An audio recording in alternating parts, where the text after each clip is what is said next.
side of Fort Worth, Adriana Robles. Watching her in practice today, she is fast and she is fiery. She had some firepower to this squad. Yeah, pay attention to the pace of this game. I think when it comes to Texas Tech, looking to really push that pace and play up in the 80s if they possibly can. And UTSA wanting to play from the inside out, really establish themselves in the paint, as that's a good strong take from Gemma Nunez. Couldn't get it to go.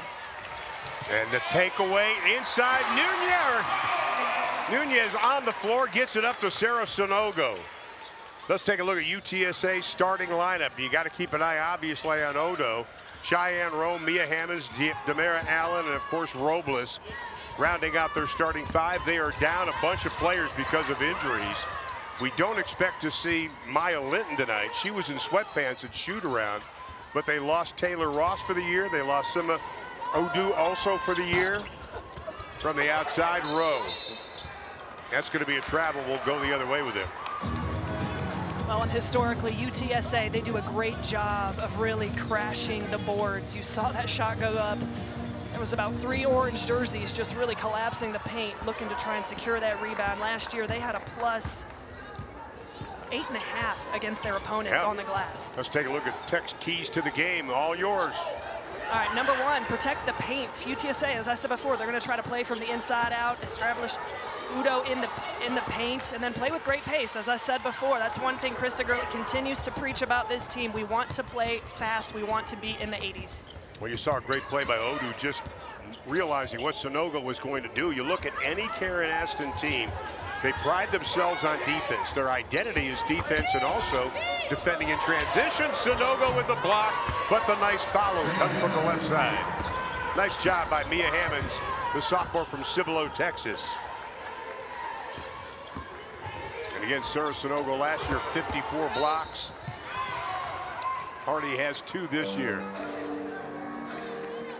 And it's going to be UTSA's ball. I love this good strong take there by Bristow. Just avoiding the contact a little bit more. Would love to see her go right into that defender at the rim. Looks like we might have a contact issue. Well, for UTSA, 2 straight years they've gone to the postseason. They're picked second in the American Conference preseason poll this year as we take a look at UTSA's keys to the game. Biggest thing is containing the penetration, but also, you know, when the Lady Raiders are able to get into the paint, they're gonna spray it out to shooters. So you've got to be able to contain penetration, but get out and contest shots. And the biggest thing of all, in my opinion, is being able to take care of the basketball and handle that full court pressure that the Lady Raiders are going to bring. Well, they did get 1 first place vote. We take a look at Krista Gurlick watching practice yesterday. And again today, I think the word intense on defense would be an understatement. I've been coming here, this is my 6th year. I've never seen a practice like it was yesterday, the intensity, especially on the defensive side. Well, and as I was talking to Krista at shoot-around today, and I said it almost gave me chills to think back to that very first game just a couple of nights ago. We were here, and how they were really, you talk about 5 players being on a string, moving with each other, communicating. I mean, it was like a shell drill for 40 minutes. They were so good as a unit. That's rare to see this early in the season. There you saw Robles. She is able to do that. She had the penetration, couldn't finish out. Nunez to Bailey Moffitt. That's going to be a travel. That's a great job by the Roadrunners, getting back in transition and getting matched up. You saw them communicating and pointing to one another as they got back down the floor, getting into rotation. Just enough, that little short corner, that soft spot of that zone, able to contest it enough, just threw off balance. And UTSA in their shoot-around today went over the press. They knew they were going to see a lot of pressure from Texas Tech. Nunez up ahead to Danae Fritz. Nunez, what a difference maker she's going to be, and she knocks down the 3. That is her 2nd of the season. Well, and I would say in the past, that has not been considered a strength of Nunez. Exactly. She's a player I've watched for a very long time, going back to her days even in Spain. Last year shot just 16% from the 3-point line, and so it's going to be interesting these first few games of the season as the scouting report gets out, how teams decide to play her and how much her work in the offseason paid off from the perimeter. She only made 13 threes last season, and I think you hit it on the head. The scouting report will come out, and all of a sudden people are going to start coming out on her. You got to make them, as a point guard especially, you've got to make, at this level, you've got to make the defense really respect you out there. Sanogo, oh, Moffitt had great position on inside, and it's rejected by Hammonds. I tell you, I like Mia Hammonds and what she brings to this team. Well, she's come along faster than anybody. I think when you talk to head coach Karen Aston, just her progress over the offseason through the summer into the preseason, they're really pleased with just how she's doing and her length at 6'3", just a big athletic guard, a really active offensive rebounder. You see there her length being incredibly disruptive. Well, Bristow had the steal, but can't finish it out. Bailey wisely sets things up. Texas Tech taking a lot of pressure off Bailey Maupin this year because of the addition of guards. Bristow for three, no. Hammonds will track it down. Had a great talk with Mia earlier today. Talked about difference between last year and this year. She goes, you know, I went back and looked at last year. I could have done so much more, and I don't want to have to say that this year. Goes inside, can't get it to go. Bristow fights for the rebound. Roadrunners come up with it and lose it. Oh, that is a break for Texas Tech. One for that shot not to go down and that offensive rebound not to be converted into 2 points. Texas Tech beat North Carolina A&T 78-40. They held A&T to 2 assists. Just 12 points total in the first half. Nunez, no, almost got her own rebound. On the drive, little out of control, but a nice job by Allen, the sophomore out of Aurora, Colorado. Well, and you see UTSA really just determined to attack that paint as Bailey Maupin in transition and rhythm, couldn't get it to go. Well, Jalen Bristow is going to commit the foul. And Snuda Collins is going to come into the lineup for Texas Tech. Bristow goes out. We look at it again. Oh, that was obvious. Yeah, just that little shove right in the back. Boy, Snuda Collins checks in, number 0. The graduate out of Brookhaven, Massachusetts. Played mainly at Ole Miss. She came in and provided a lot of energy the other game, the first game, but she looked a little nervous to start things out. Well, especially in the first half, and that's to be expected. What a block there by Sanogo. I'm telling you, we're seeing a lot of length that's being disruptive right now with both of these teams. Allen for 3 from the outside. Sanogo takes a spill. Hema comes up with a rebound. Yeah, and I think with Collins, you know, I mean, a little bit of time off and just getting back into it in a brand new jersey, I think, you know, we really saw her start to break out in that third quarter of that very first game. I expect her to be much more comfortable here tonight. Well, Rowe comes up with a rejection. Texas Tech has missed their last 4 shots. Their scoring drought now over 2.5 minutes. On the drive. Nice job, Collins, defensively. Tech comes up with it. The teams are a combined 4 of 18 shooting. Wow, what a take. And that's a bucket that Texas Tech desperately needed in transition. You've got to capitalize on those advantage situations, but what a phenomenal job. Making a play, what a great defensive play. Just sliding over right there, taking the charge. That is a momentum play early on in the game for UTSA. Well, Jada Malone's going to come into the lineup. Sarah Sanogo will go out. Both teams just 2 of 9 shooting so far in this game. Here is Robles. Led it all 4 years in high school. Malone battles for the rebound, along with Amelia Danbauer, the sophomore out of Germany. Allen working on Maupin. Nice job defensively. That'll be a jump ball. Tech's got it. And with that, we're going to take a timeout. Tech has missed their last 5 shots, but they're only up by 1. 4:47 left to play in the first half.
Well, with Rachel Galligan, I'm Ron Thulin. We are inside United Supermarkets Arena. Texas Tech leading UTSA by 1.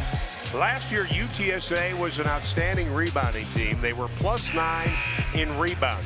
Even though they lost some players already, Rachel, tonight, we're seeing the length of UTSA sort of frustrating Tech at times. Well, and it's shown up in blocks. They've got a couple of blocks early on in the game and just being disruptive in the rotations. But let's look at the rebounding numbers right now. UTSA out-rebounding Texas Tech 13-2. We're like 5 minutes into this game, so they are absolutely controlling the glass right now. And again, I think the length, just being disruptive, kind of right now making it very difficult for Texas Tech to find any rhythm offensively. Now the foul's going to be on Cheyenne Rowe, the senior out of Ontario, Canada. Started her career at James Madison. And we get our first close-up look of Sanuda Collins. Didn't play all of last season, but at Ole Miss, she was a member of the 2021 SEC All-Freshman team. She understands big stages. She played in a couple of NCAA tournaments. Yeah, went to a second round, a Sweet 16 in 2023, first round 2022. So she brings a wealth of experience to it, an already veteran team. Oh, yeah. But a team that is trying to get back to that point. So her leadership and what she brings this year is going to be crucial. Well, the lead is now 3. That is the largest lead for Texas Tech. UTSA, they've missed their last 4 shots. No field goals in over 3 minutes, and Tech forces another turnover. That's 7 turnovers in the last 3:45 for the Roadrunners. Here comes Hammonds.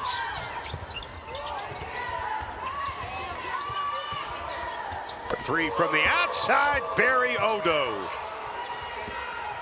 She was only 2 of 9 last year from 3. Shows us she's got some length.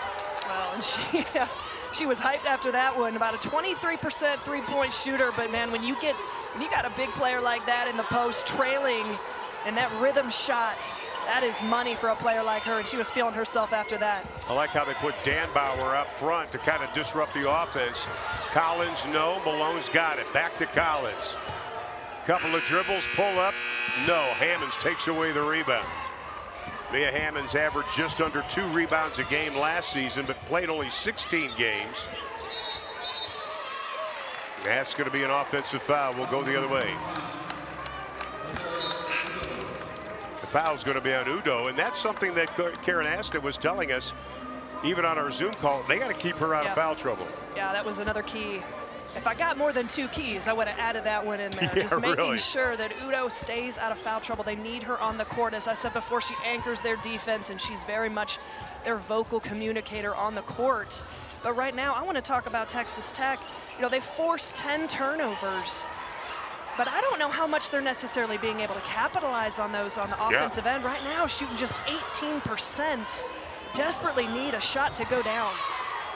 Well, they've missed their last 8 field goal attempts. The Roadrunners on the run with an easy layup. Nice job. Allen slashing. Collins rolls over the front of the rim for the 3. And I love that. That is exactly the shot that the Lady Raiders need. Getting Collins open in transition. She was 5th in Ole Miss history with 175 career 3-pointers made. That is what she is at best at. She can score in a lot of ways, but when she's in rhythm, in transition, spotting up on the perimeter is when she's at her best. And that was her first 3 this season. That's going to be a travel. That'll be the 11th turnover for the Roadrunners here in the early going. Last season, they only averaged about 16.5 turnovers. Odo will go out of the lineup, and Cheyenne Rowe will come back in for UTSA.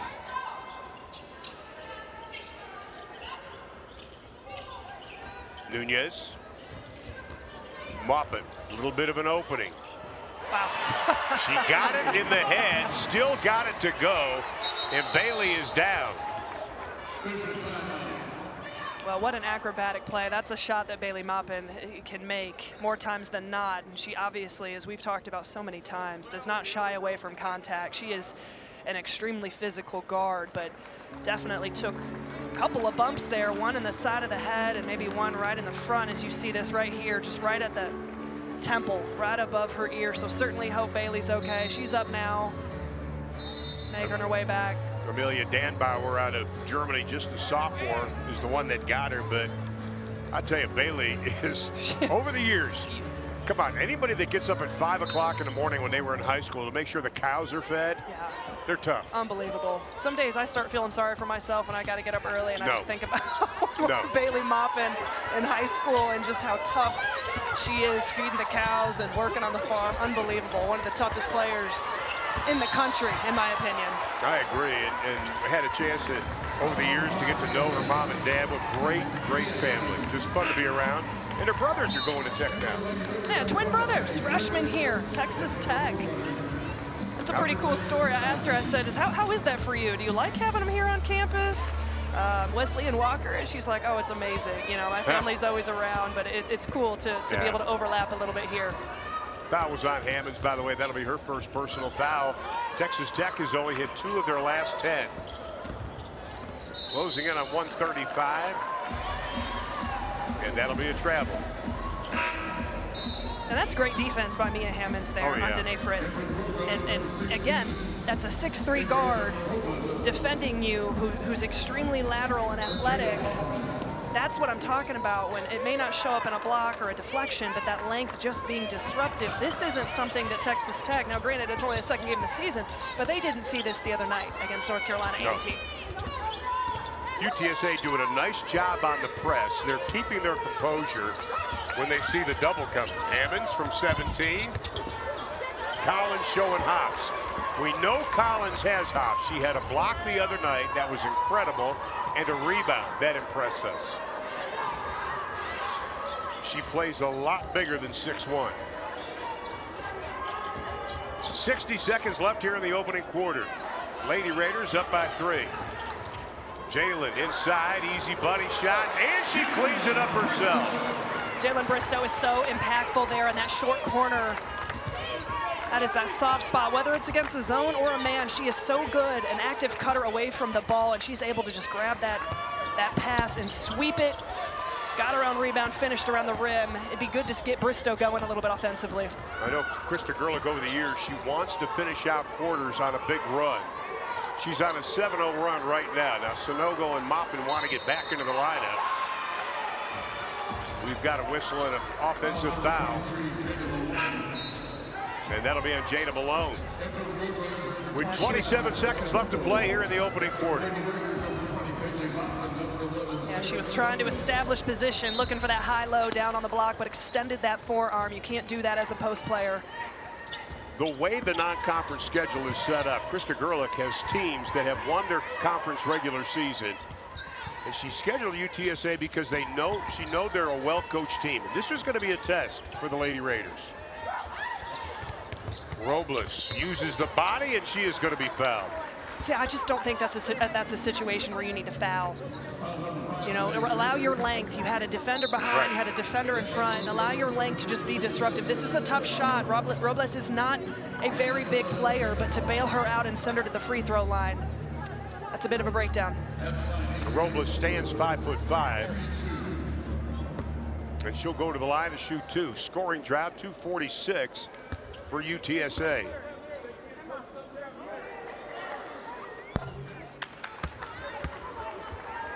Robles again, just a freshman. She's definitely a pass-first guard, but tonight we've seen her be a little more effective offensively, shall we say. Well, I've watched her with under 18 in the AmeriCup, at the under 17 World Cup last summer down in Mexico. She can do a lot of things. She is an electric player. Final 3 seconds. Fritz at the buzzer, got the 3! The game defensively, I think Tech was able to come up with a few stops, and UTSA, in my opinion, in many ways controlled the pace of the start of that game. I think what kind of kept them in it, they're doing a phenomenal job on the rebounding.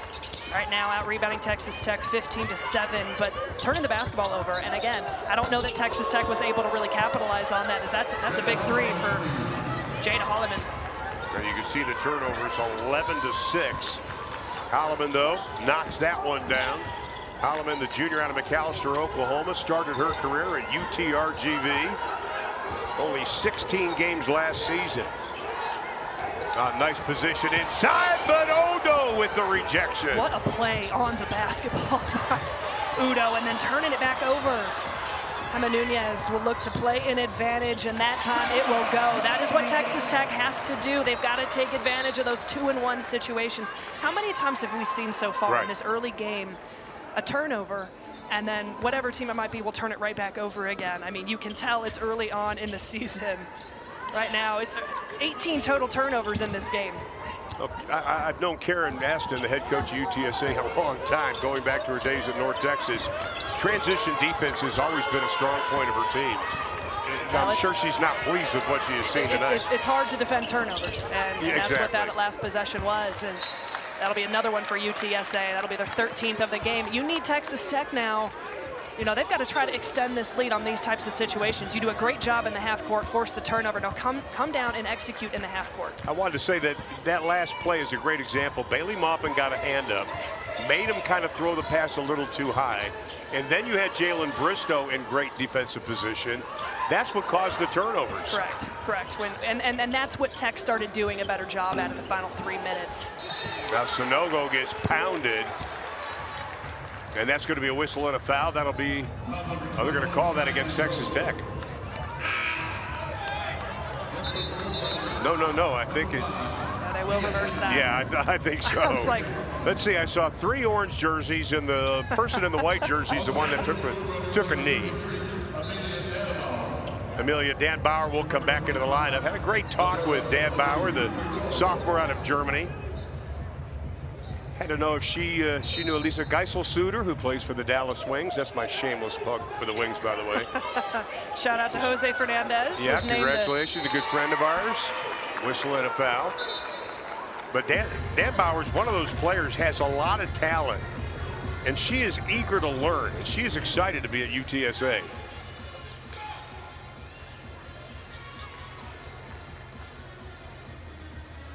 Foul before that was on Rowe. And Rowe's got 2 personal fouls. She's got to be careful. An opportunity here for Texas Tech to set up in the full court. This is kind of what they hang their hat on, their pride, being able to be disruptive, force turnovers, 94 feet. They haven't made a lot of shots, so there hasn't been a lot of opportunity to set up the press. Texas Tech's only made 7 field goals. UTSA's made 5.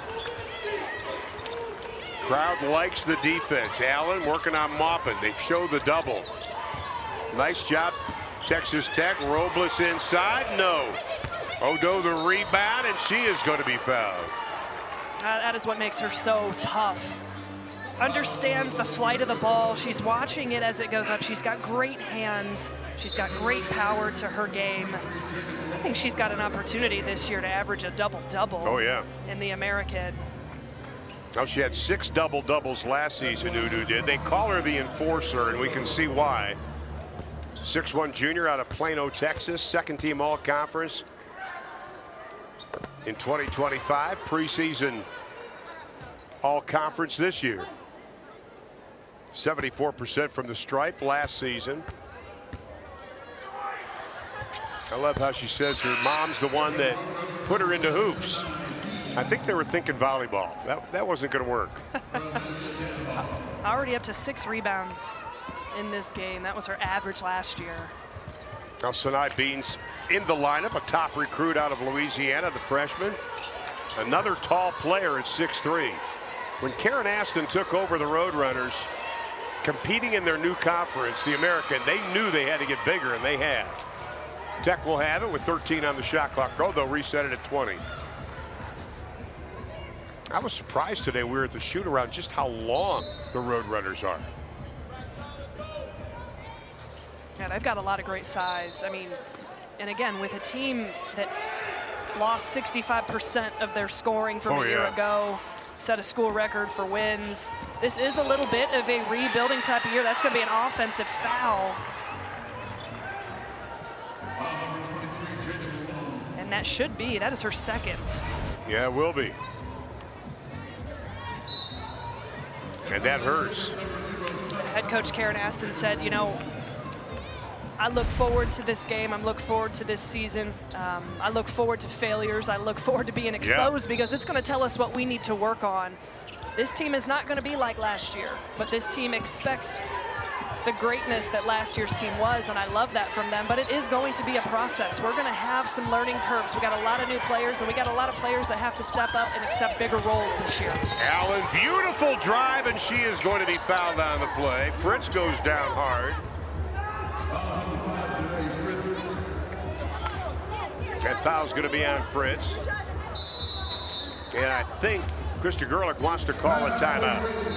Jada Holloman was trying to check in for the Roadrunners, but she's going to have to wait. We've got a full timeout. 7:29 to play in the opening half. UTSA opening up their season. Texas Tech trying to get their second win of the year.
Well, the Lady Raiders opened up their 2025-26 season with a 78-40 win over North Carolina A&T, who lost to TCU tonight, 82-43.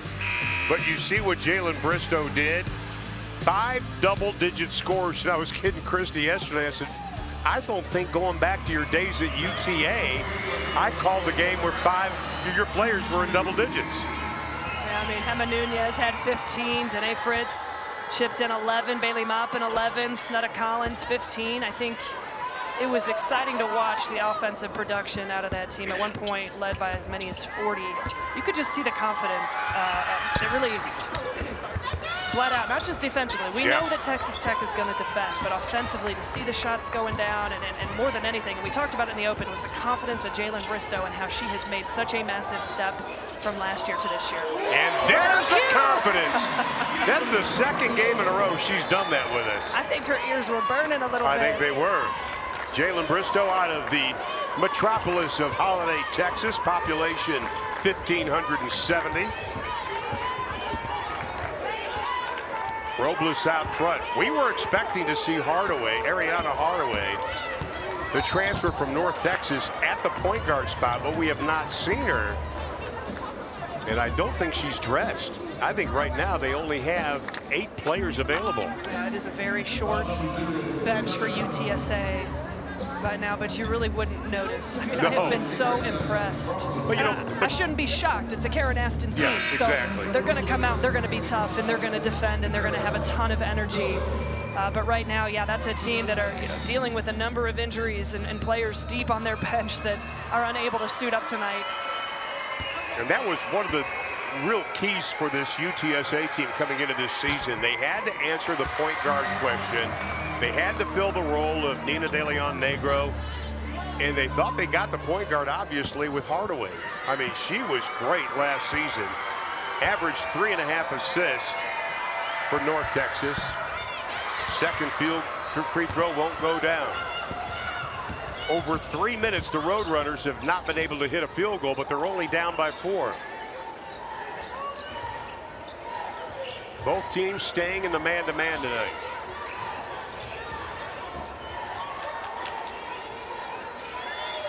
Collins.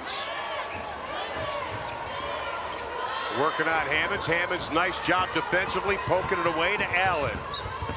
Allen mopping. That should be an offensive foul, and it will be.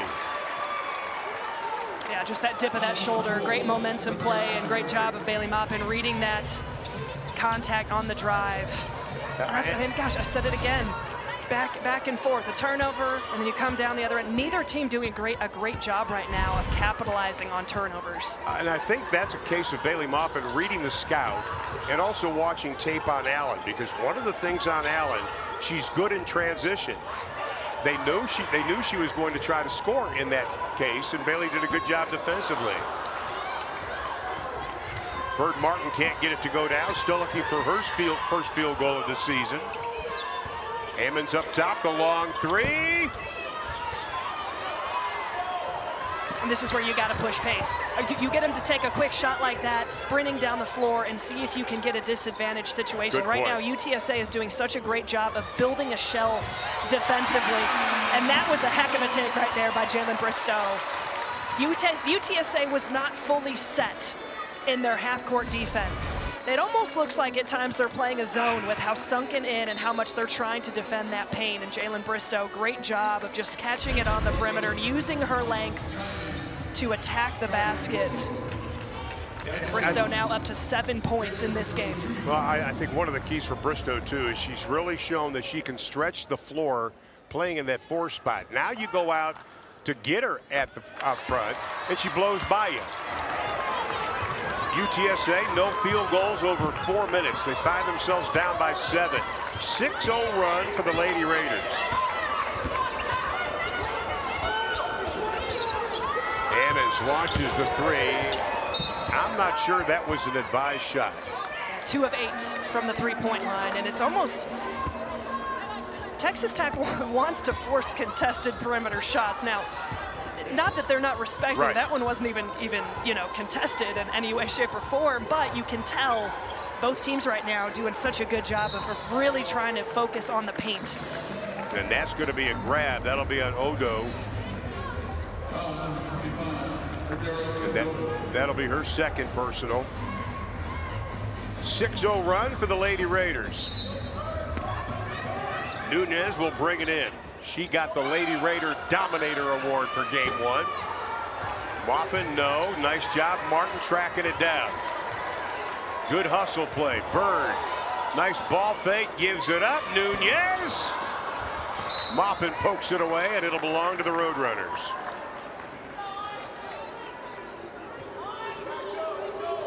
And again, Texas Tech going right into that press.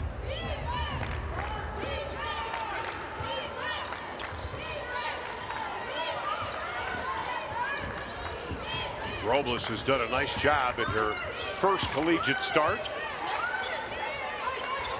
Allen.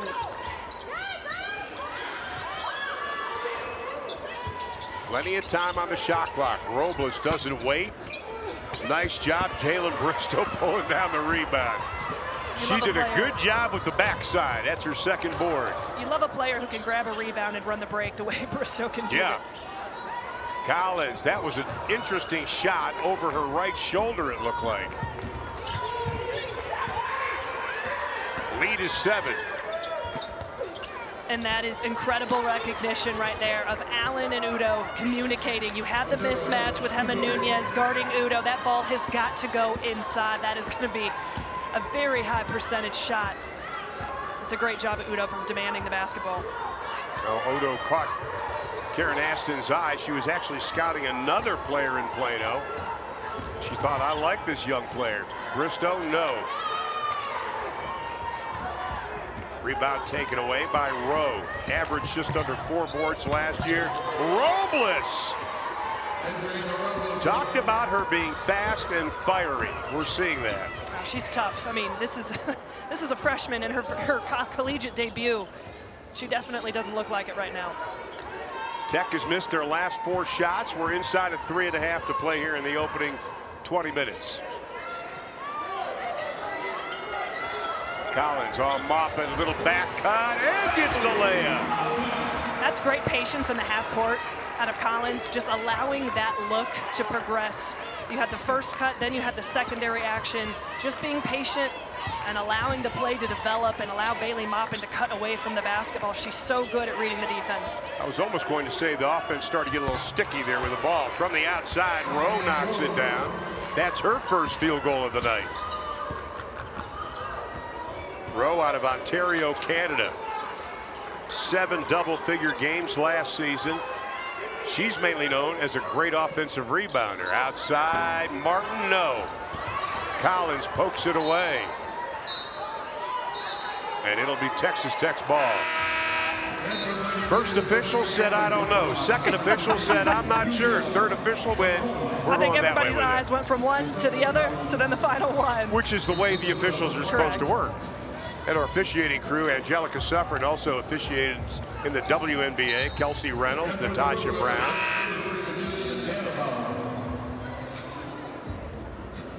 And Dan Bauer is going to come in. Odo will go out with 2:42 to play in the half. Texas Tech wanted to speed things up. At times they did. Yulia Nikolna has checked into the lineup for the Lady Raiders, looking for her first points in a Texas Tech uniform. Maupin, baseline, off balance. Yeah, getting Bailey Maupin going a little bit offensively, up to 6 points in this game, allowing her to create for herself. As we talked about it before, she doesn't have the ball in her hands as much as she did last year, and so being able to work in the half court, multiple sides. She's gotten it off a cutting action, but finding opportunities from the perimeter.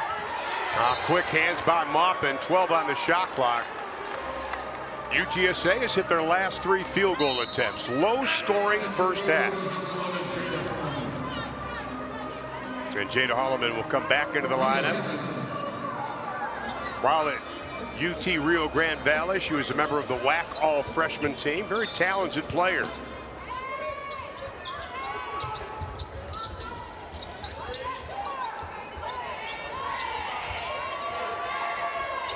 Shot clock at 5. Allen. Nice job, Nunez with the rebound. She had 5 rebounds in that opening game. She can stuff a stat sheet, I'll tell you that. At 5'7", I might add.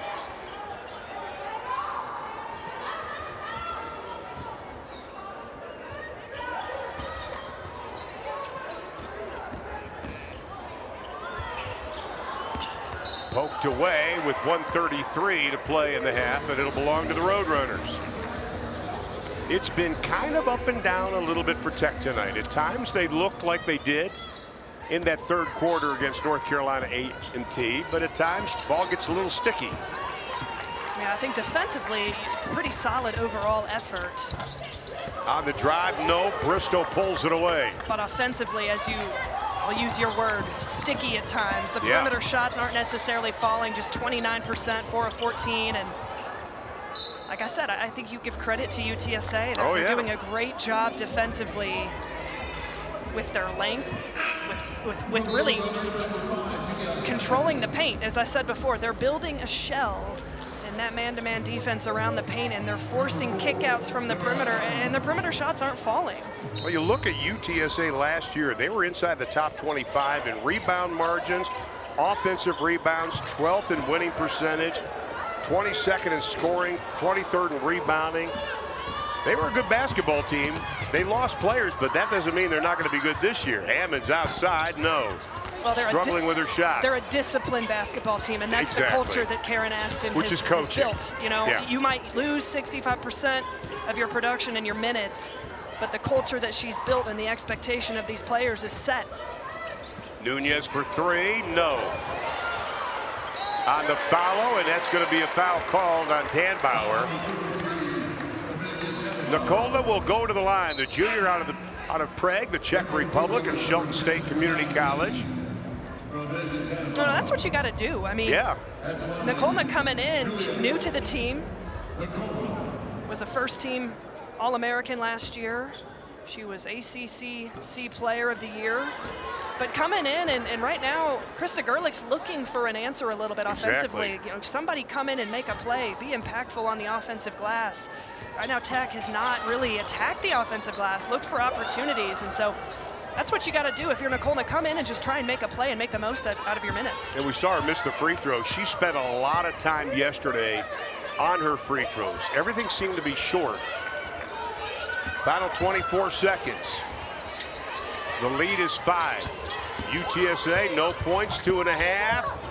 And that will continue. Nunez lost it. That's going to be a foul.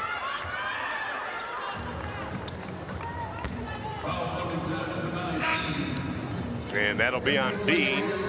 Maupin will come back into the lineup. Collins will come back in for Texas Tech. Nikolna will go out, gets coached up by Coach Gerlich. Now that's what I've always loved about Krista. When she has these new players in, she kind of puts her arm around them. Make sure they know what they're supposed to do and just coaches them up anytime she gets. Here is Nunez at the free throw line. 70% free throw shooter from a year ago. This is a big opportunity. I was going to say that last possession, Tech, you know, look to run the clock and try and put up a couple points before halftime, give yourself some momentum. But all right, now it's knocking down a couple free throws and then come down and get a stop. Allow your defense to come up with a big stop before the end of halftime and stretch this lead out as much as you possibly can. Well, Nikolna got her 500th career point last game. Adds to it, the lead is 7. Largest lead, it ties at 7. UTSA's missed their last 4. And a whistle and a foul is going to be called. That'll be on Jalen Bristow. That'll be her second personal foul. And you really want to end the half with a big run. Well, and that's an unfortunate foul from Texas Tech. You know, instead of allowing your defense to run out those 15 seconds and defend and get a stop, you commit a foul and send them to the free throw line. It's not the way you kind of wanted to play that last possession. You've got to be able to play the game without fouling. Well, Robles 3 of 5 now from the stripe. She's got 5 points. Allen leads the Roadrunners with 6. Ballard scoring for Texas Tech. Well, Mimi Sonogo will check into the lineup, the sister of Sarah Sonogo. Both played Odessa College together, and then Mimi went to Canisius last year. Battle 10 seconds. Collins gives it up. Adley Blacklock with the 3, nothing but the bottom of the net. And that's the way the first half will end. Up with a ton of talent and some veteran returners, and Kansas State's done a great job of really turning over that roster and bringing in top talent as well. How can you ever bet against Jeff Mitty and Bill Fenley, though, really? Nunez from the outside. One of the great stats from North Carolina A&T is Emma Nunez was a plus 43 in plus minus. I think in all my years doing this, I've never seen a player plus 40 in the plus minus category. Well, we talked about just her ability to stuff a stat sheet. Incredibly impressive. She was 4th nationally last season in assists per game, 217, 58th in the country in steals. I mean, she's flying all over the court. Yeah. She is pesky in the half court on ball, but also the full court, as I talked about at halftime. What a great addition to this program. Robles over the outstretched hands of Nunez. Bristow just outworked everybody for that rebound. And like you said, she can bring it down the court. The spin move off the glass, counted. My goodness. Talk about taking matters into your own hands. Jalen Bristow just coming out and making things happen. How versatile. Got 10 and 4 already tonight. She may get the double-double. Career highs across the board in game 1 for Jalen Bristow. Nice job defensively by Bristow. Allows Sanogo to pull down the rebound. That is her 3rd of the game. Nunez sees a little bit of an opening.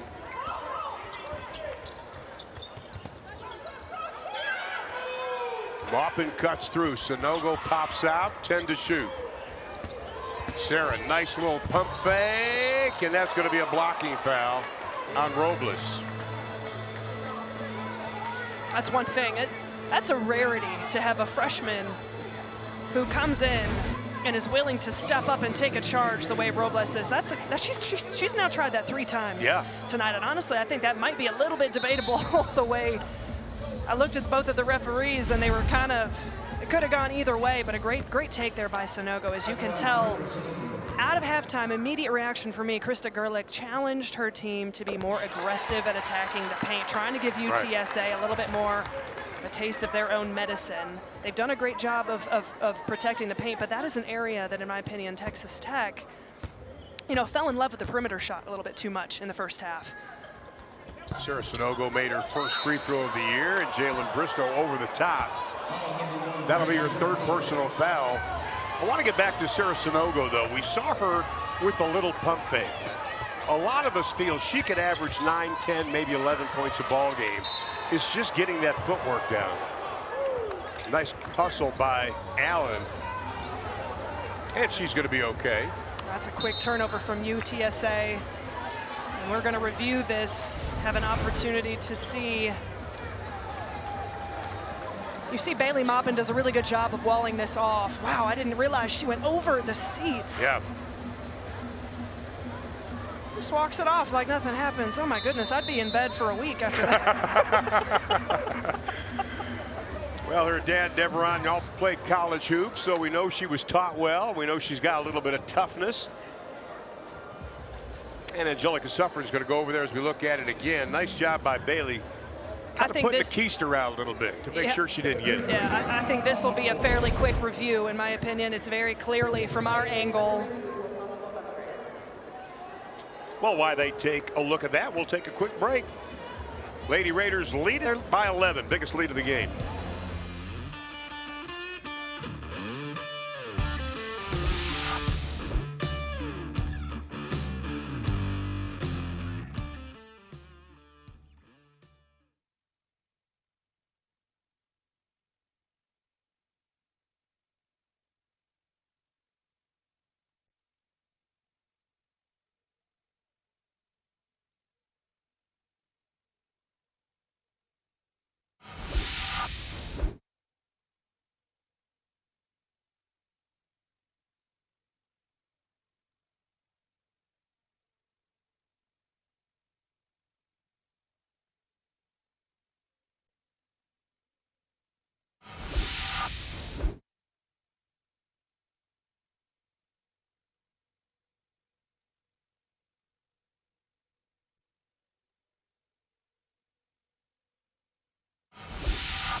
After review, play will resume from the point of interruption.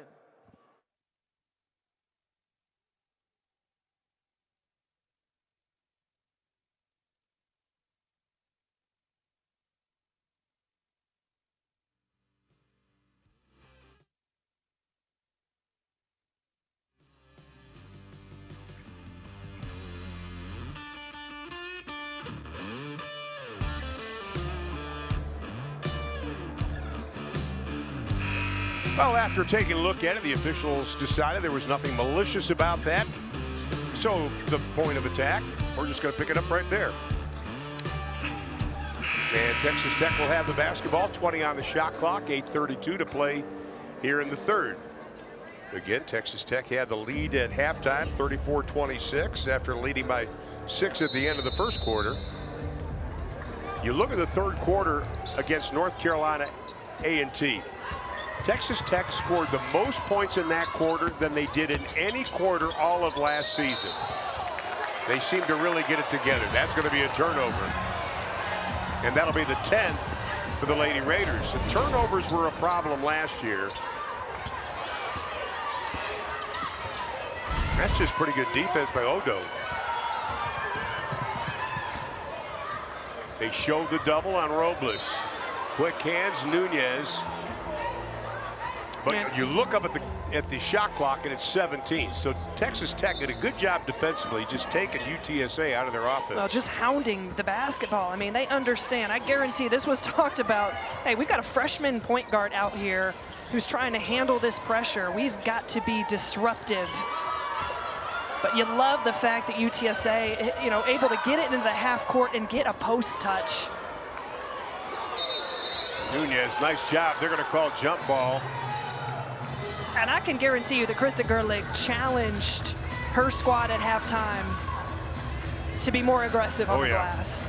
You know, to be able to, I mean, you know, blocking out, crashing the offensive rebound, whatever it is. She knew that that's an area that this team might potentially struggle with at times this year, but for UTSA to be controlling the glass the way they did in that first half, that's an area they have. She has got to want to see improvement with the second half. Well, UTSA +4 in rebounding right now. Sonogo lost the handle. The bug is still loose on the rug. That's going to be a kick. Well, that was a great read by Bailey Maupin, being able to turn the corner. She drew 2 defenders. Sonogo was open on the backside, just couldn't handle the pass. That would have been a nice, clean look at the rim. So quickly, Sanuda Collins will come back into the lineup. And Collins will check back into the lineup. She had 5 points in that opening half with 2 assists. Nice pass inside. Bristow lost it. And UTSA has it, down by 11. That's the biggest lead of the game for Tech. Robles.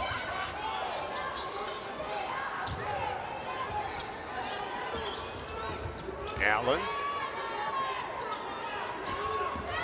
Robles goes around Nunez with the left-handed layup. That was pretty. What a great, strong, aggressive take to be able to finish in that amount of traffic and with that amount of size. And again, I want to remind everybody that is a freshman. That is going to be a foul, but I love the hustle play.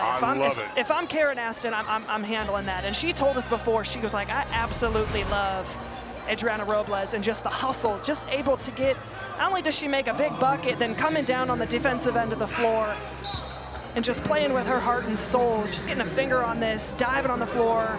As I said before, you live with that foul. You're okay with that because that's a hustle play. Well, Robles picked up her 3rd personal foul. Now she's going to have to go out. And again, they're playing without Hardaway tonight. We thought she would be the starting point guard. That's one of the keys Texas Tech said. They wanted to really make the point guard work and kind of tire them out. Odo comes up with a loose ball. She's got 6 rebounds to go along with her 7 points. Nice stop by Allen. Yep. And Hammonds drags the foot. Yep, that's the right call. Just an extra step there on the catch. And those are those types of opportunities that I think has really impacted the Roadrunners tonight more than anything. It's just those turnovers, that 17 on the game. What I want to see now more is Texas Tech coming down and capitalizing on those opportunities and extending this lead. No field goals the last two. 43 is stopped with that one. Yep, and that's going to be a technical foul issued to Danae Fritz. She made the too small movement.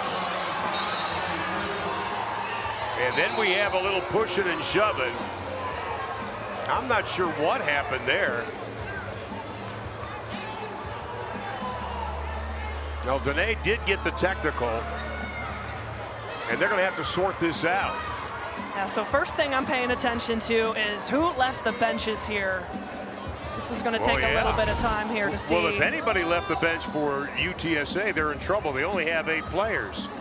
So you see Danae Fritz there with the too small, and then you get a little bit of extra bumping there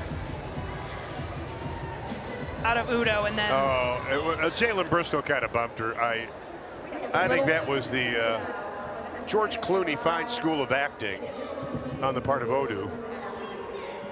So they're going to review the whole thing.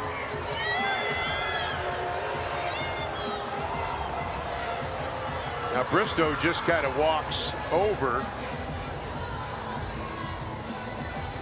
It looked like Adara kind of was walking right into her on purpose. Yeah, I mean,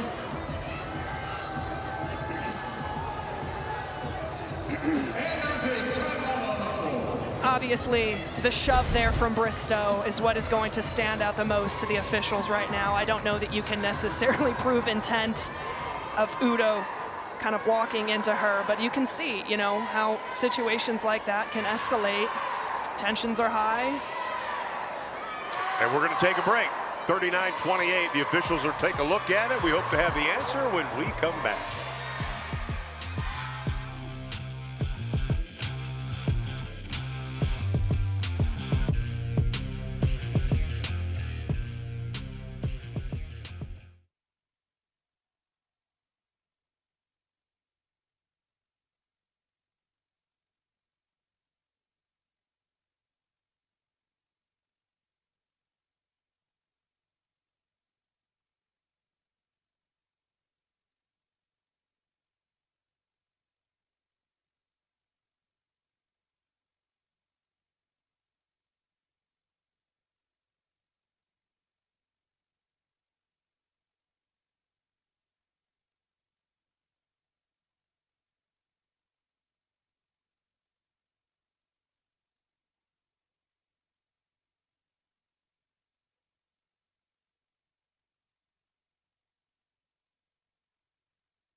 After review, there was clear evidence that Texas Tech, number 1, and San Antonio, number 11, were both involved in an altercation.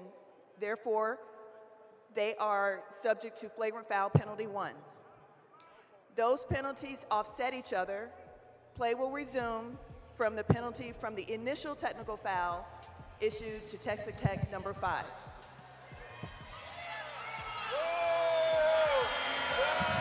So basically, it was offsetting on the altercation with Jalen Bristow. So they were offsetting. So we go back to the original technical foul on Danae Fritz. I think I got that correct. Yes. Okay. Got that correct. So, oh, it's. Well, the problem now is that's Jalen Bristow's 4th personal foul. Yeah, she's going to have to be careful. And again, it's just at a crucial period of time where Texas Tech has an opportunity to kind of start trying to extend this lead and try and run away from this game. But then you have a situation like that can sometimes shake up the momentum a little bit. And again, in-state competition, all these players know one another. And Rowe, that is, wow, missed both free throws. That hurts in a close ball game. The other foul, by the way, was on Holloman. So she picked up the foul.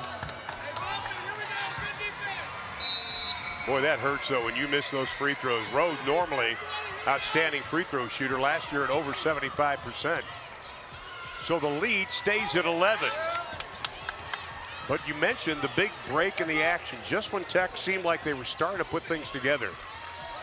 Odo out front. Have to get Jalen Bristow out of there with 4 fouls.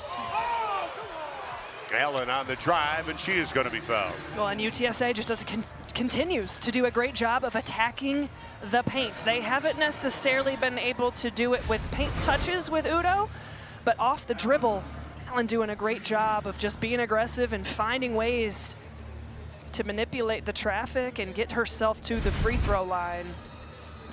Working multiple sides of the floor. I mean, UTSA just kind of wearing Texas Tech down until they can find that soft spot. At the line, Demara Allen, another missed free throw. UTSA now just 8 of 13 from the line. Allen last year averaged 2.8. Season high was 11 in 2025. Wow. Free throw shooting hurting It's 4 points. UTSA. 4 points left off the board for UTSA. Really needed those buckets. Last year they were 73% from the line as a team. Boy, Jada had possession. She goes down hard.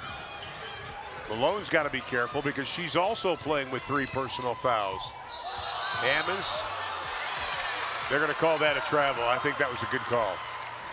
17th turnover of the game. So both teams, Texas Tech 4 turnovers in the last 3 minutes, need to come down. I understand they've been running action through Bristow for the majority of the second half so far. Someone else has got to step up offensively. We talked at the beginning of the game about the depth of this team offensively. Who's it going to be right now? Who's going to come out and kind of ignite the Lady Raider offense? Maupin. Nunez with 4 on the shot clock. Little pump fake, right hand, got it. And I Nunez like it. has 7 in the game. And she's just 2 of 9 on the game, but she's going to have to be more comfortable being aggressive offensively. I think her bench wanted her to shoot that perimeter shot. You can tell it's not fully natural for her yet, and that is a response there by Allen. Well, Bailey Maupin tried to draw the foul, but Allen knocks it down. She's got 9 in the ball game. That's her first from beyond the arc. That's going to be an offensive foul, and that's going to be on Jada Malone. That'll be her 4th.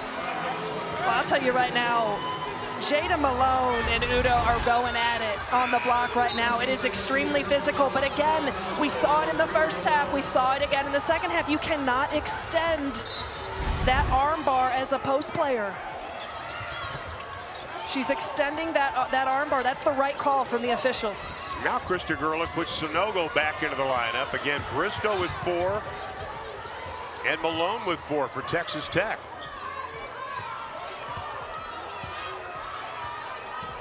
Nobody in real foul trouble for UTSA. Nice play. That was a heady play by Jada Holloman. And UTSA will have it with 7 to shoot.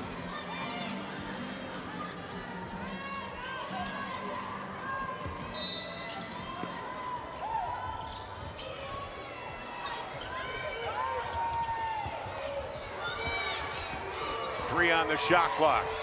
Inside, Sonogo goes for the block, doesn't get it, but gets the rebound after the miss. That's a great job by Sonogo, being able to defend and using her length there without fouling. Maupin tries to split the defense, no foul called.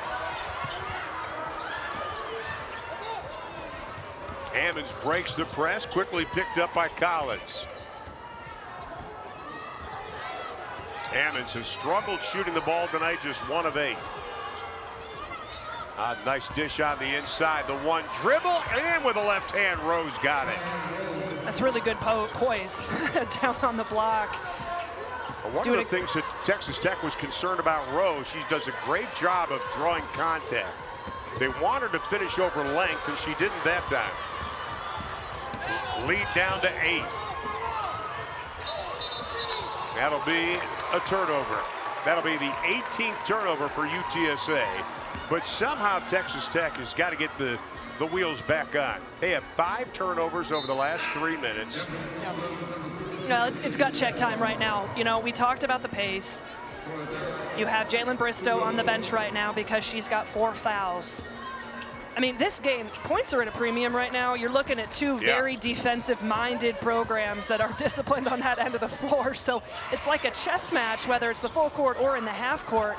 It's going to be interesting who can step up and try to make a play as Danae Fritz tries to drive it down the lane line, can't get it to go. The length, again, of both teams around the rim has been extremely disruptive. Hammonds has her 4th rebound. That's going to be an offensive foul called on Hammonds. And that'll be her 2nd personal foul.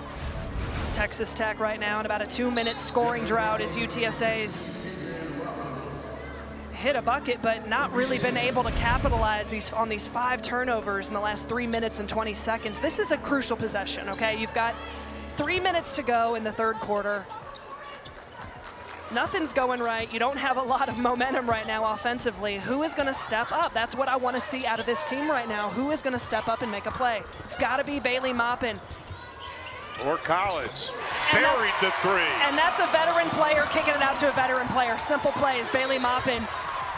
Is Gemma Nunez a near turnover and score, but they're not going to call that off. But Bailey Maupin, great recognition, very simple. Just getting the ball to the nail, collapsing the defense just enough, kicking it out to Collins on the wing. That is her comfort spot. She wants to be she wants those kick-out 3s. So a great job of Collins getting to her spots. That's 2 veteran players stepping up when they need to. How about Collins? She had 30 in the scrimmage versus Texas A&M to begin the season. We know she can score. The double, Collins, great pressure with Maupin, and the steal and the foul. That's going to be on Allen. And Bailey Maupin again, allowing defense to fuel their offense. We haven't seen Texas Tech thrive in their full court press a ton here this evening because, again, opportunities, whether it's on the defensive rebound or not missed shots, that press has not been as effective as we're used to seeing. But Bailey Maupin making a play with the assist the possession before, allowing that to fuel them in the full court, coming up with a big-time steal. Texas Tech forced 22 turnovers against North Carolina A&T. They have forced 20 tonight. Bailey Maupin with the free throw. She's got 7 tonight. Maupin had 11 in the opening game. 2-time honorable Big 12, honorable mention Big 12, but Krista Gerlich says we've got to get her all Big 12. No honorable mention. I think what was impressive with Bailey in game number 1, 11 points is pretty good, but what was kind of overshadowed the fact she had 8 rebounds and 7 assists. Well, that's the part about Bailey Maupin's game. Yeah, like, you know, you think all conference players, you know, averaging, 17, 18 a game. Bailey can do so many things. From her rebounding, from her ability to create high percentage shots, from her defense and hounding the basketball in the full court, like case in point right there. Bailey Maupin brings it on every single possession, and they need her to, especially in critical moments where there's a huge lull in the game like right now. She's stepping up. Pull up by Allen, no. Sanogo timed the rebound. Nunez came up with it, needs help. Bailey stepped out of bounds, tried to make the save. Once again, they're doing this with Jalen Bristow on the bench with 4 personal fouls. Jada Malone on the bench with 4 personal fouls. Mia Hammonds will come back into the lineup. And Allen will go out for UTSA. That's 3 straight turnovers there for the Roadrunners in the last minute and a half. Big possession here. I mean, you can just feel Texas Tech defense turning up as Gemma Nunez, a phenomenal play. Nunez to Sanogo for the layup.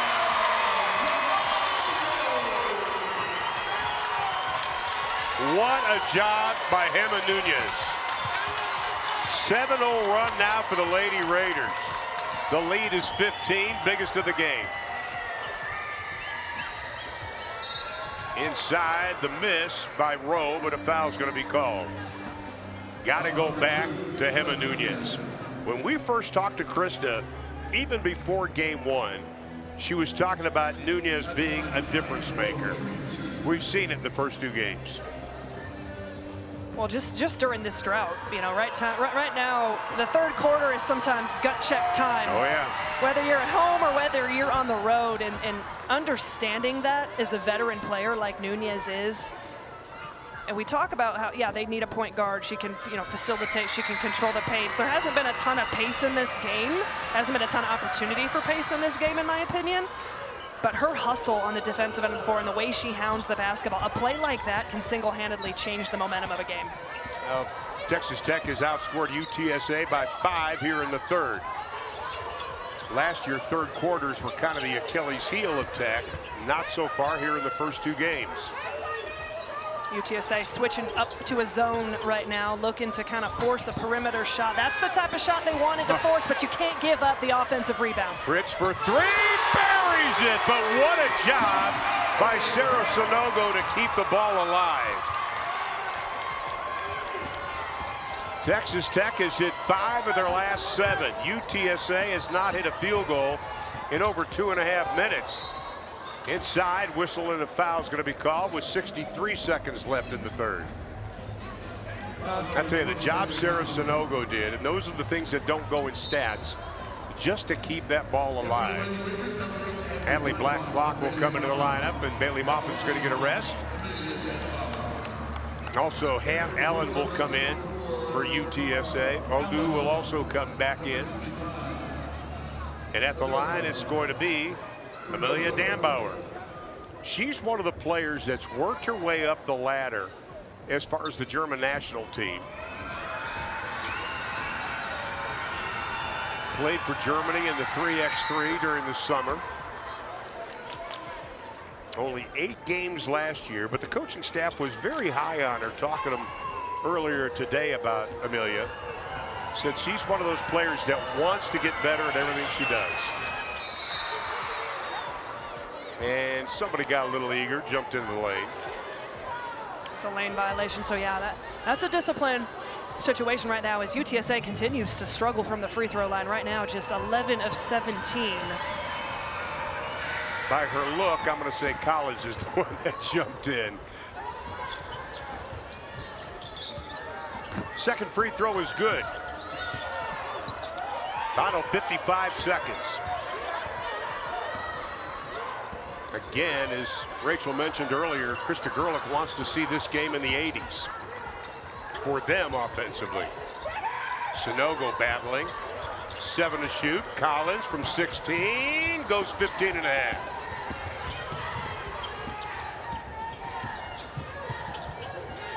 Fritz on defense. They switch on top, Robles.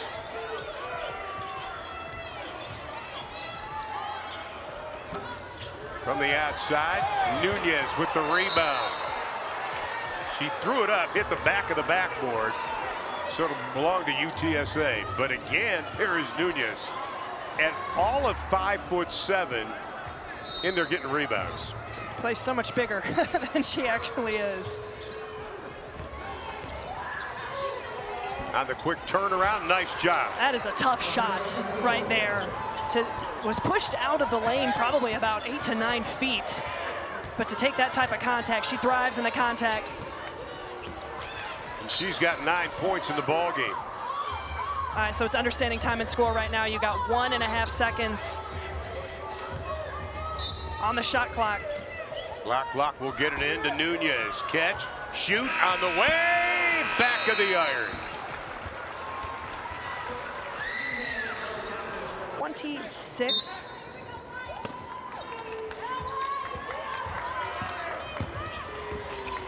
Allen being guarded by Maupin. They try to throw it up front, but a foul before all of that.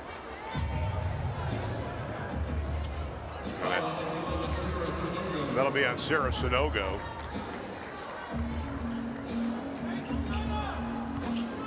And that'll be her third personal foul. So the three bigs for Texas Tech, all with at least 3 fouls. Briscoe, of course, with 4. Allen over Sonogo, no.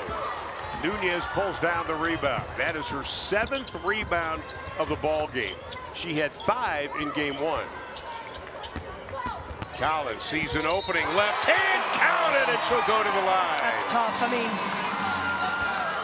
love to see Collins getting going here a little bit. We talked about her ability to shoot the basketball, but when you look at her length and her versatility, a lot of times Texas Tech will put her up there in that high post. Her ability to sweep the basketball and attack a lane line and get to the rim, you can't guard that.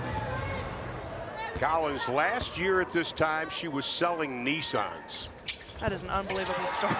I know, and now she is playing D1 basketball once again. The lead goes to 15. Largest lead was 16 for Texas Tech. UTSA did have a 2-point advantage early on in the ball game at 9-7. Attrition may be getting to UTSA a little bit right now. Again, 8 players available. Shot clock at 5. Robles with a long 3. Didn't hit anything.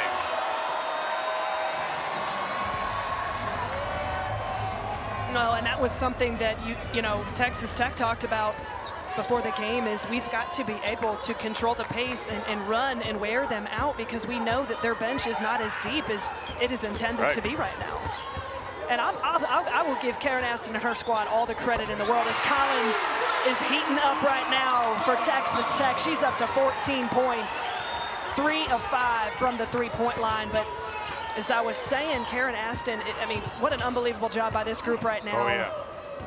And they fought hard. Very short-handed and coming out here and I mean, going eye-to-eye, toe-to-toe with Texas Tech.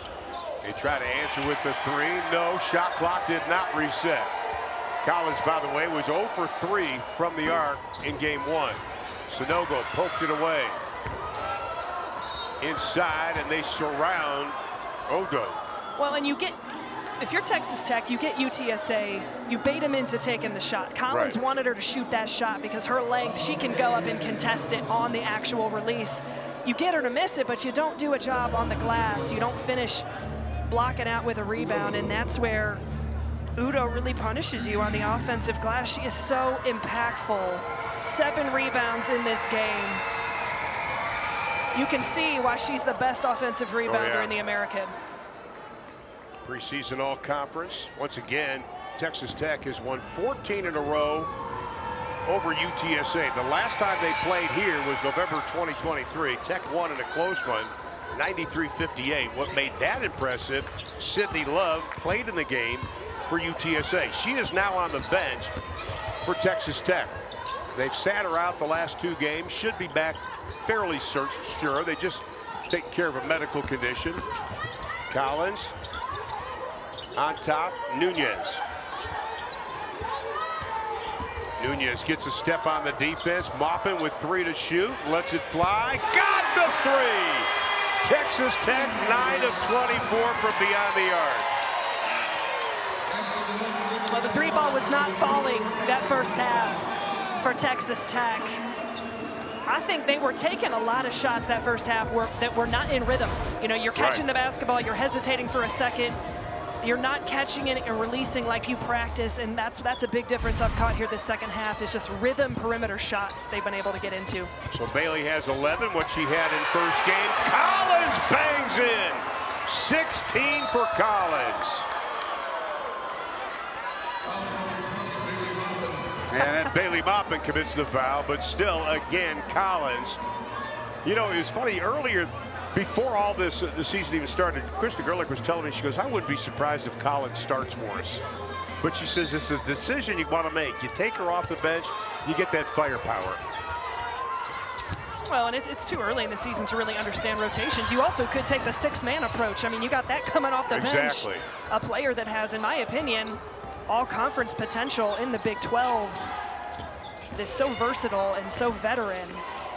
And this is exactly what UTSA can do, and that's how they've stayed in this game through, you know, 3 quarters, really, until middle of that 3rd quarter is on the rebounding, as Udo just continues to punish on the offensive glass. UTSA just 1 of 6 shooting here in the 4th quarter. That's why they're down by 19. Nunez with 10 to shoot, 7 to play. Sanogo bangs inside. That's going to be a foul, I think, on Hammonds. If it is, that'll be number 3. You know, I like that the fact that Tech is looking to play in the half court and establish the paint a little bit. Right. I mean, Sarah Sanogo, in my opinion, I mean, last year she was the most efficient post presence that the Lady Raiders had. You know, allowing her to kind of work around 8 to 10 feet and be impactful. They're going to need that from her this year, especially when it gets into Big 12 play. Having a post presence that can play with their back to the basket and be composed on the catch is extremely important in this league. Texas Tech 24 points in the paint so far in this ball game. The lead 19. Robles has done a nice job as the starting point guard tonight. The 3 buried by Allen. That's her 2nd of the ball game. That is a pretty and a very quick release. 2 of 5 from the 3-point line. Just, I mean, getting to her spot. A little bit of a lapse in judgment from Texas Tech. Not getting out to shooters, knowing your personnel. Allen with 12 in the ball game. She only had 2 double-figure games all of last year. Sanogo inside, and she will go to the line. That was possible by Emma Nunez, and that's a play that a year ago, I don't think Texas Tech is able to make that play. In terms of having a true point guard, now Bailey Maupin can make that pass, of course. We've watched her do it from spray outs on the perimeter. But having a point guard, a true point guard that can turn a corner, get deep into the paint, draw a defense, and dump it down to an open post player, in my opinion, Sanogo should have just caught it and gone straight up. That extra dribble actually allowed the defense to collapse on her a little bit. But great job of getting herself to the free throw line. Now Sarah Sanogo really showed us some swag last year, and the coaches did not know she'd be that good of a shot blocker. She was. She had the most blocks last year since 2020 when Brittany Brewer had more. And Jalen Bristol will come back into the lineup with 4 personal fouls, picked up her 4th at the 6:27 mark of the 3rd. And Collins is going to go out. What a 3rd quarter for Collins.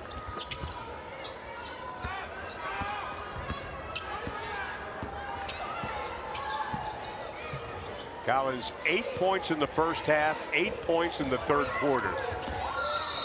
Hammonds on the drive. And a blocking foul. And it'll belong to Texas Tech. So Udo was trying to create a lane line for her teammate by creating, you know, space, but just a little bit too excessive with the, you can almost kind of call it a block out. Now that's her 3rd personal foul as we go inside of 6 minutes. Maupin for 3. Bristow, a little bit of an opening, too many orange jerseys. And then Bailey just lost the handle, but it was last touched by the Roadrunners.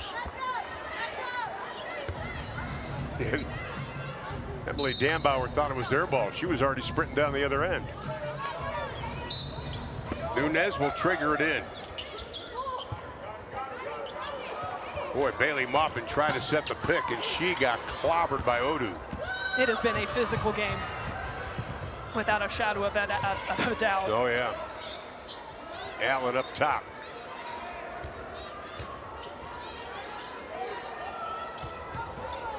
Nunez goes down. Plenty of time on the shot clock. That's going to be a foul. Dambauer had position. A little grab it going on.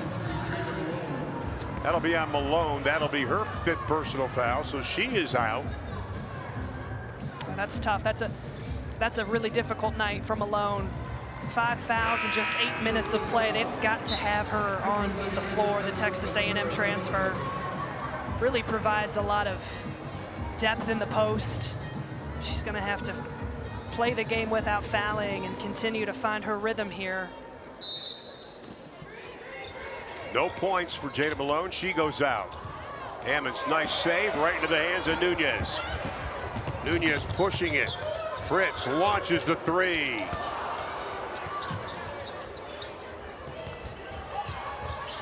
Almost a triple team. Robles has played a lot of minutes tonight. She has played 29 minutes. Talk about being thrown into the fire, right? I mean, as a freshman, coming in here and really having to take ownership of this team and learn in real time against a Power 4 opponent. Been really impressed with that young lady tonight. Allen has played 32 minutes. Moppin got the three. Bailey hits her second of the ball game, and she's got 14. Well, you're starting to see fatigue right now coming out of UTSA, without a shadow of a doubt. Robles, no. Offensive rebound, and a foul's going to be called. I thought Bailey Moppin took the wallet right out of the back pocket of Dan Bauer. And Krista Gerlich's going to call a timeout. 4:38 to play in the ball game. Texas Tech is taking control. They lead it by 21.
(67-46). The Lady Raiders up on top by 21. I want to remind you, the Lady Raiders are going to be right back here. United Supermarkets Arena on Sunday. They take on Texas Tech, or Texas State, I should say.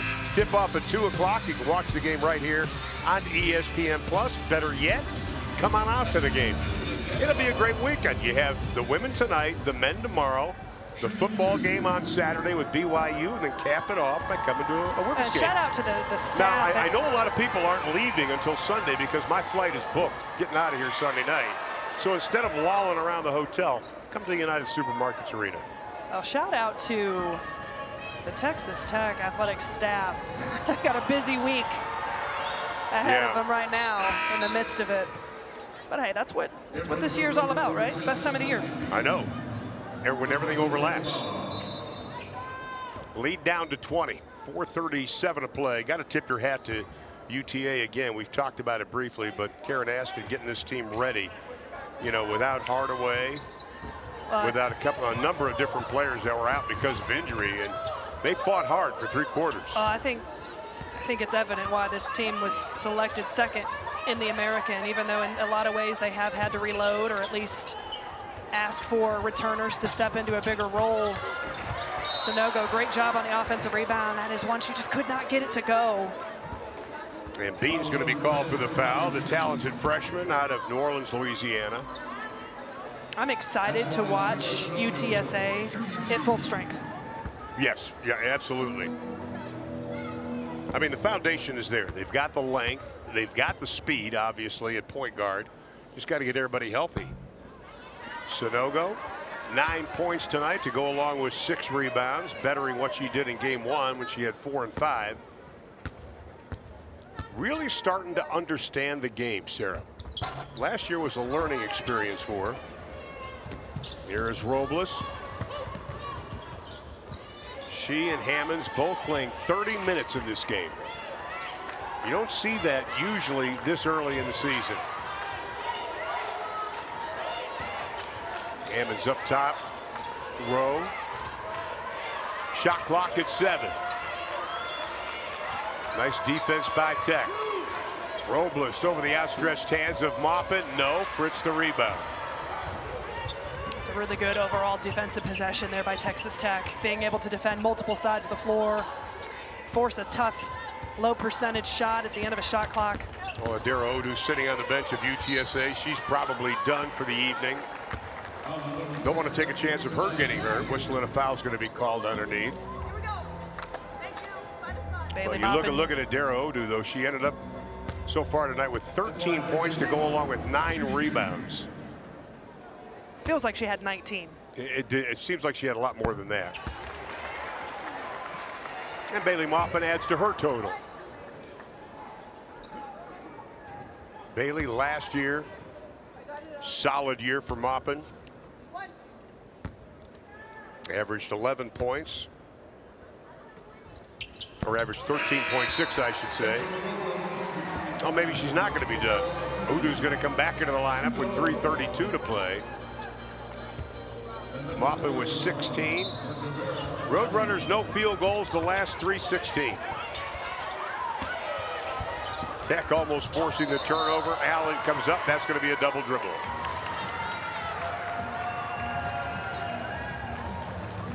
"25 turnovers for UTSA in this ball game. But again, Texas Tech in game number 1, they forced 22. That's a good omen. And 24 points off of those turnovers for the Lady Raiders. I think I mean, midway through that third quarter was when the game took a turn. Fritz back of the iron, no. Collins out hustles everybody for the ball. And it starts on the defensive end of the floor. You can see when Texas Tech can get that press set and they smell quote unquote blood, if you will, and they're bringing that energy on the ball. Sarah Sanogo, great job of just sticking with it and battling in the paint. A couple of really good possessions here for Sanogo. If I'm Krista Gerlach, I'm really happy with just the impact she's showing here in the half court. As I said before, they've got to be able to rely on her to battle on the glass and be impactful in the paint and finish around the rim. Well, Sarah Sanogo had 5 double-figure games last season, gets her first tonight. And the fact she had a couple of moves on the inside, I think, is what the Tech coaches want to see from Sarah. No field goals, almost 4 minutes now for the Roadrunners. And it stays. Hammonds keeps it alive. Turnover number 26.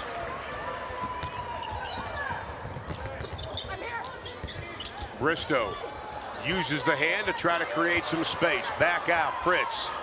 Maupin launches. Maupin makes the 3. Danae Fritz could have taken that shot. Danae Fritz easily could have had that shot, but understands that Bailey Maupin has had, in some ways, the hot hand here, especially this second half of this game. So that's passing up a good shot for a great shot. Well, Bailey Maupin, her 3rd from beyond the arc. Maupin's got 19 in the ball game. Maupin last year had 10 20-point games. How about that? That's going to get some chest bumps. A little bit of extracurriculars there, just some jawing a little bit as Sarah Sanogo continues to really turn heads here this second half. That is a clean block. Now she had 1 in game 1. She's got 3 in this game. Officials doing a good job of just keeping this thing broken up. That was pretty good. 7-0 run, by the way, for the Lady Raiders with 2:10 to play. Robles back into the lineup. Holloman will go out. I tell you, Sarah Sonogo has the opportunity to take a major step forward this year. Just a junior. They need her too. Well, she was the only Tech player last year to have a double-double. How about Bristow? Pokes it away. Makes the save. And then lost the handle. All that work, and then an oops. I love the hustle, though. Hustling down in the full court, able to save the basketball. I probably should have just grabbed it and secured it and looked to pass it out. But you can tell that Texas Tech was challenged at halftime from an effort perspective, from a rebounding perspective, and more than anything, probably from a defensive perspective. I think that they found another gear midway through that third quarter, and that was the difference in this game. Natalie Blacklock says she wanted to work on her defense this year. That time called for the foul. Scoring drought over 2.5 minutes for the Roadrunners. Mimi Sonogo will come into the lineup. And her sister goes out. Karen Aston has told us in our Zoom call earlier this week, this is a starting point for them. She understands the big picture. Well, everybody in the country right now is finally getting an opportunity. So, some teams haven't even played yet. So this is UTSA's first game of the season. Texas Tech, their second.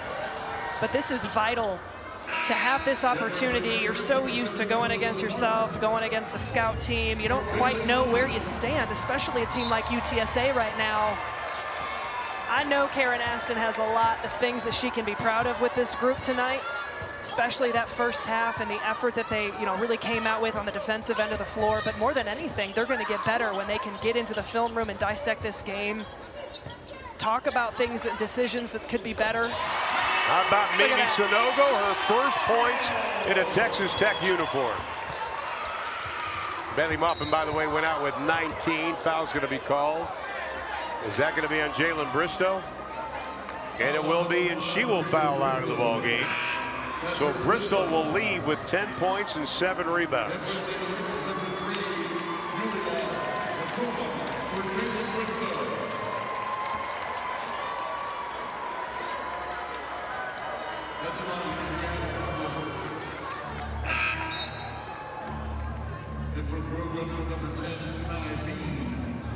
And both coaches getting some players in that need a little playing time. If there's a big bright spot for the Roadrunners, it's this player right here, Adriana Robles. I guarantee they'll work on free throw shooting this next week. Yeah, without a doubt, UTSA 17 of 25. Definitely some missed opportunities there from the charity stripe. And tomorrow they'll get on an airplane. The Roadrunners head down to Houston. They will take on the Cougars in their next contest. And of course, Sunday afternoon at 2 o'clock, Texas State will come to town. They've got pretty much a whole new team from last year's squad. That'll be interesting. 1:21 left. Texas Tech shooting 43%. Holding UTSA to just 28% field goal shooting in this game.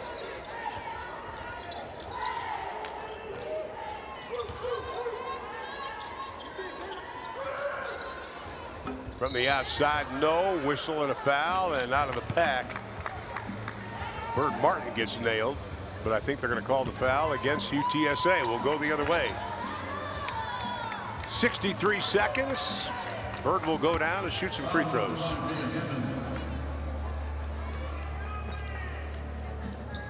Martin, the sophomore out of San Antonio, Texas, played only 13 games last season because of injuries.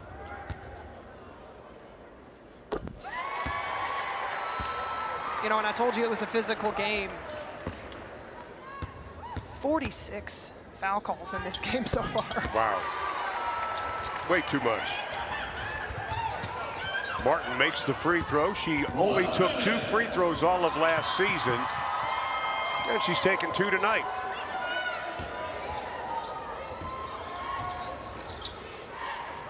No field goals, almost 6 minutes now for UTSA. Yeah, I think it just really, I mean, running out of gas, you know, and that's a situation right now with Texas Tech. I think both coaches can take away from this game is being able to play certain possessions without fouling. There's been a lot of unnecessary fouling in this game. Case in point, the foul count that we're at, just understanding what's a good foul, what's a bad foul, what's an aggressive foul. That situation right there, there's no reason to bail her out and send her to the free throw line. There's been a couple of those out of Texas Tech in particular where they have done that. Hammons with the second with 44.9, knocks it down.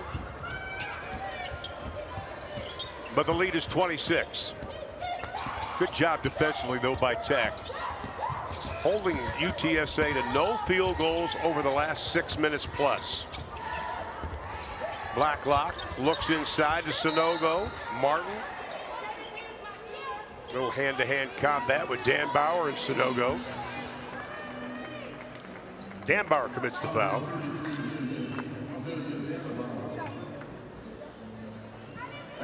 And at the line, it's going to be Mimi Sanogo. 1 year at Odessa College. Obviously from Paris, France, Lakers' sister. Played a little 3x3 for France in 2025. You talk to the Sanogo sisters, one of the things that stands out is the comfort factor of having Mimi with Sarah on this team. Well, of course. It is so difficult for international student athletes to come over here, leave their families, leave their continent, leave their cultures. And I don't care if it's year 2 or 3 of doing this. You know, it is completely, and I work in that field, it is really challenging, and so much respect for all those young women who do. But to be able to play with your sister and at such a stage like this, that's got to be everything. These are special moments for them.